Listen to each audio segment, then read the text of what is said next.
हाय दोस्तों, नमस्कार। मैं हूं नीरज राय और आपका स्वागत है फार्माहर्ट्स में। आज की वीडियो में हम लोग बात करने वाले हैं मिडाजोलॉम इंजेक्शन के बारे में। दोस्तों, इस वीडियो में हम लोग देखेंगे कि मिडाजोलॉम इंजेक्शन होता क्या है, किस किस काम आता है, इसके अलावा इसका यूज़ क्या होता है।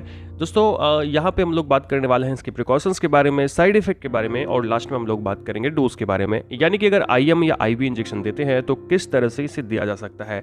तो चलिए वीडियो की शुरुआत करते हैं और बात करते हैं मिडाजोलॉम इंजेक्शन के बारे में, जो कि 1 mg पर 1 ml एम्पुल में आता है। एक्चुअली इस वायल में आता है।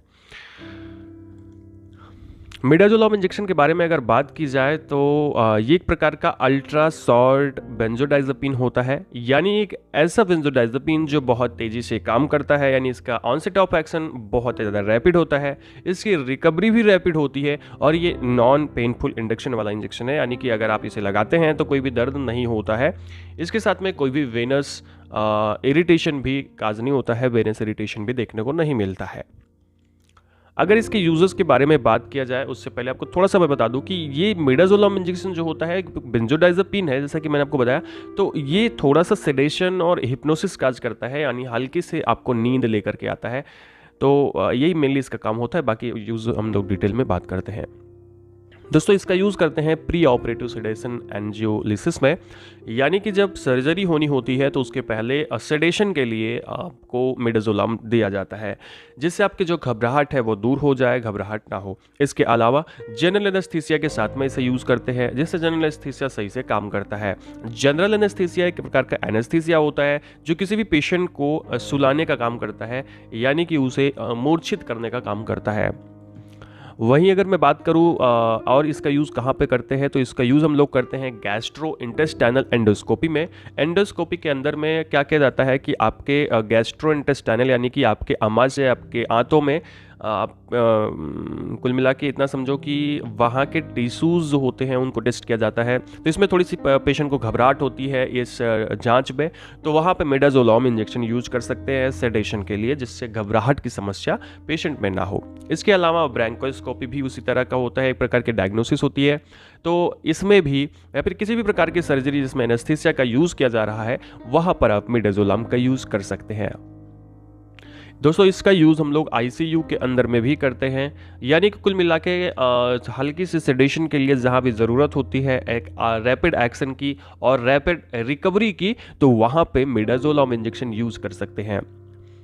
अगर स्पेशल प्रिकॉशंस की हम लोग बात करें तो अगर आपको हाइपर सेंसिटिविटी है मिडाजोलम से डायरेक्टली या फिर किसी भी प्रकार के बेंजोडाइज़ेपिन से, तो ऐसे में इसको लेते समय प्रिकॉशंस जरूर रखें या फिर आप इसे यूज़ ना करें।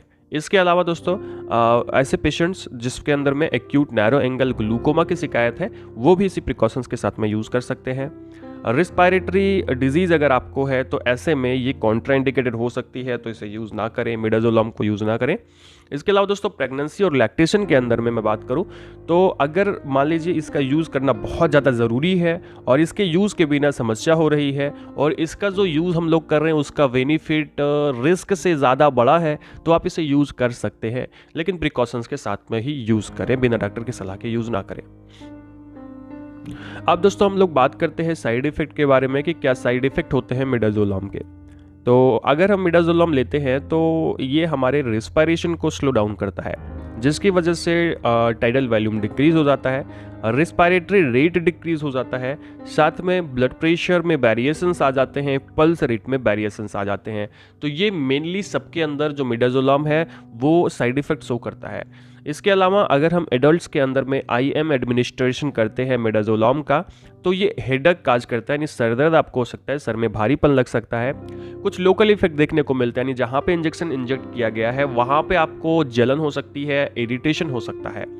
इसके अलावा दोस्तों, अगर ये IV दिया जाता है मिडाजोलम इंजेक्शन किसी भी पेशेंट में, तो ऐसे में हिकअप्स आ सकते हैं, यानी हिचकियाँ आ सकती हैं, नोजन वोमिटिंग हो सकती है, कफिंग हो सकती है, खांसी आ सकती है और कई बार ओवर सेडेशन भी देखने को मिलता है। ओवर सेडेशन का मतलब होता है कि ज़्यादा सो जाता है आदमी, यानी कि नींद ज़्यादा आ जाती है। इसके अलावा हेडेक की समस्या, यानी सर में भारीपन, सर में दर्द और ड्राउजीनेस भी महसूस हो सकती है। तो कुल मिला के मिडाजोलम अगर हम लेते हैं तो ये सारे साइड इफेक्ट हमें लंबे समय तक अगर यूज़ करते हैं तो दिखाई पड़ सकते हैं। ये IM में और IV में अलग अलग लक्षण दिखाई पड़ते हैं। अब दोस्तों, मैं बात करूं यहाँ पे डोज के बारे में कि मिडाजोलम की डोज क्या होती है।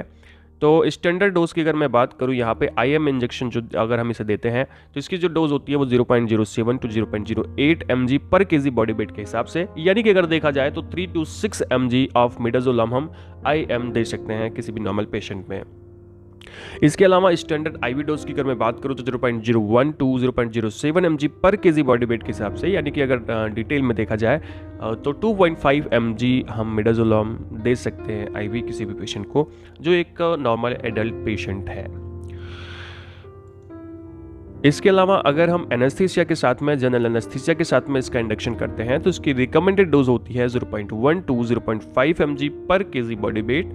लेकिन ये याद रखें कि अगर मैं डोज को थोड़ी थोड़ी इंक्रीज कर रहा हूं तो ऐसे में जो इनिशियल डोज होती है वो होती है 0.08 mg पर केजी बॉडी वेट, यानी इस हिसाब से हम किसी भी पेशेंट को मिडाजोलम इंजेक्शन दे सकते हैं, ये इसकी डोज होती है।